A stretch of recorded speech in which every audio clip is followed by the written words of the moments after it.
નમસ્કાર મિત્રો, વસ્તી ગણતરી 2027 આવી રહી છે.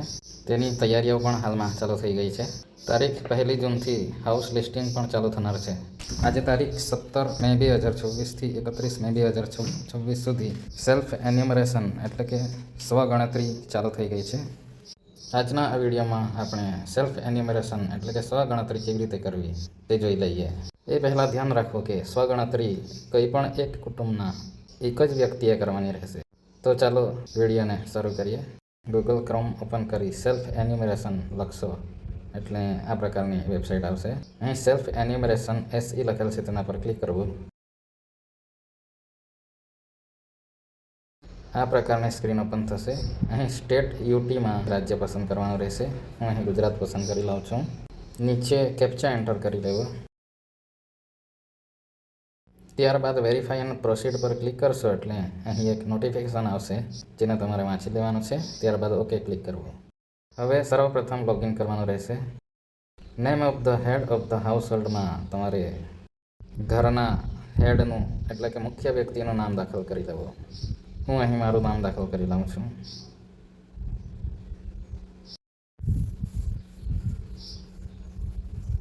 નીચે મોબાઈલ નંબરના ખાનામાં મોબાઈલ નંબર દાખલ કરી લેવો. ઈમેલ ઓપ્શનલ છે, નહીં લખશો તો પણ ચાલશે. વેરીફાઈ એન્ડ પ્રોસીડ કરશો એટલે OTP આવશે. OTP દાખલ કરી લેવો.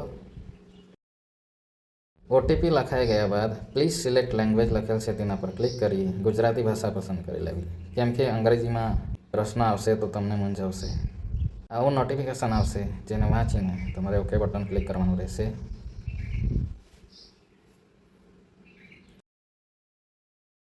અહીં જિલ્લો લખેલ છે, ત્યાં જિલ્લાનું નામ પસંદ કરી લેવું. ત્યારબાદ નીચે પિનકોડ એન્ટર કરી લેવો.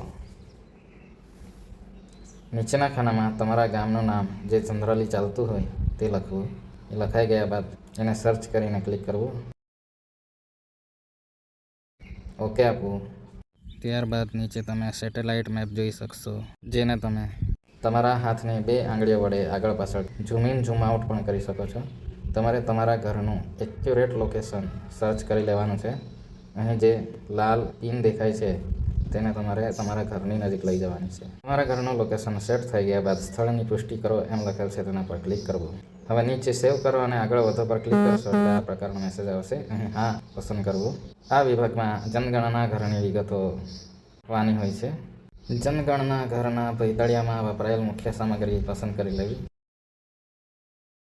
જનગણના ઘરની દિવાલમાં વપરાયેલ મુખ્ય સામગ્રી પસંદ કરી લેવી. એમાં ઘાસ, પ્લાસ્ટિક, માટીની કાચી ઈંટ, લાકડું, ગારા, વિના જડેલ પથ્થર, ગેલ્વેનાઇઝ, સિમેન્ટ, ધાતુના પતરા, પાકી ઈંટ, કોન્ક્રીટ કે અન્ય આ પ્રકારના જવાબો આપેલા હશે.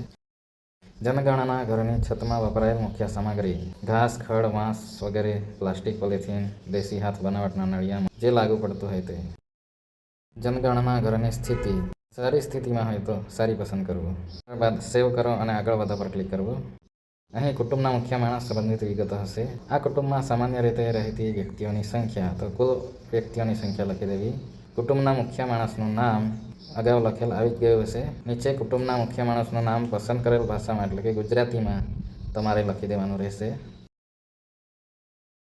કુટુંબના મુખ્ય માણસની જાતિમાં પુરુષ, સ્ત્રી કે ટ્રાન્સજેન્ડર જે લાગુ પડતો હોય તે પસંદ કરવું. ત્યારબાદ અનુસૂચિત જાતિ, અનુસૂચિત જનજાતિ કે અન્ય પસંદ કરવાનું રહેશે. આ ઘરની માલિકીનો દરજ્જો પોતાનો હોય તો માલિકી પસંદ કરવું અથવા અન્ય ઓપ્શન પસંદ કરી શકો છો. રહેવા માટે ઉપયોગમાં લેવાતા ઓરડાની સંખ્યા લખી દેવી.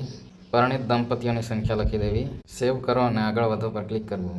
કુટુંબને ઉપલબ્ધ સુવિધામાં પીવાના પાણીનો મુખ્ય સ્ત્રોત જે હોય તે ક્લિક કરી દેવો. અહીં અલગ અલગ પ્રકારના ઓપ્શન આવશે.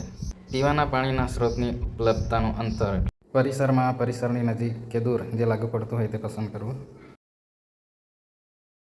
શૌચાલયનો ઉપયોગ જો ઘરમાં શૌચાલય હોય તો હા કરવું. અહીં શૌચાલય સંદર્ભે અલગ અલગ પ્રશ્નો હશે. એ પ્રશ્નના યોગ્ય જવાબ ટીક કરી લેવા. ગંદા પાણીના નિકાલનું જોડાણ અહીં બંધ ગટર, ખુલ્લી ગટર કે ગટર નથી એમાંથી પસંદ કરવું. પરિસરમાં સ્નાનગૃહની ઉપલબ્ધતા એમાં સ્નાનગૃહની ઉપલબ્ધતા પણ પસંદ કરી લેવી. રસોડાની વિગતમાં LPG PNG જોડાણની વિગતો આપવાની રહેશે. જો જોડાણ હોય તો છે પર ક્લિક કરવું અથવા નથી પર ક્લિક કરી લેવું.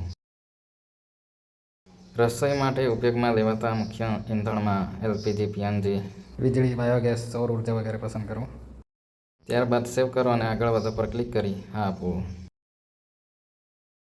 કુટુંબ પાસેની અસ્કયામતો એટલે કે પ્રોપર્ટીની માહિતી આપવાની રહેશે. રેડિયો, ટ્રાન્ઝિસ્ટર, મોબાઈલ, સ્માર્ટફોન હોય એટલે યસ કરી દેવું. ટેલિવિઝનમાં ડીટીએચ હોય તો ડીટીએચ પર ક્લિક કરવું. ઇન્ટરનેટનો ઉપયોગમાં મોબાઈલ, સ્માર્ટફોન કે લેપટોપ, કમ્પ્યુટર જે લાગુ પડતું હોય તે પસંદ કરવું. લેપટોપ, કમ્પ્યુટર ઉપલબ્ધ હોય તો હા કરવું અથવા ના કરી દેવું. ટેલિફોન અને મોબાઈલ, અહીં સ્માર્ટફોન કે અન્ય સાદા ફોન આવતા હોય કે બંને હોય તો બંને પસંદ કરી લેવું.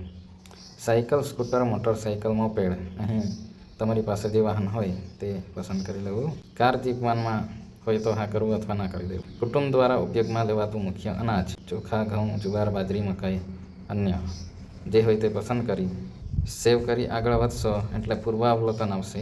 અહીં બધો ડેટા તમારે ચેક કરી લેવાનો છે. બધા પ્રશ્નોના જવાબ બરાબર યોગ્ય રીતે ભરાયેલા છે કે નહીં તે ચેક કરી લેવા. આટલું થઈ ગયા બાદ જો તમારે અંતિમ સબમિટ ન કરવું હોય તો ડ્રાફ્ટ તરીકે સેવ કરી શકો છો અથવા અંતિમ સબમિટ પર ક્લિક કરશો એટલે એક મેસેજ આવશે. ત્યાં હા કરશો તો SEID આવી જશે જેને લખી લેવો. તો આ રીતે તમે સેલ્ફ એન્યુમરેશન એટલે કે સ્વગણતરી કરી શકો છો. વિડીયો પસંદ આવ્યો હોય તો લાઈક, કમેન્ટ અને શેર કરવાનું ભૂલશો નહીં અને ચેનલને સબસ્ક્રાઈબ કરી લેજો. Thank you.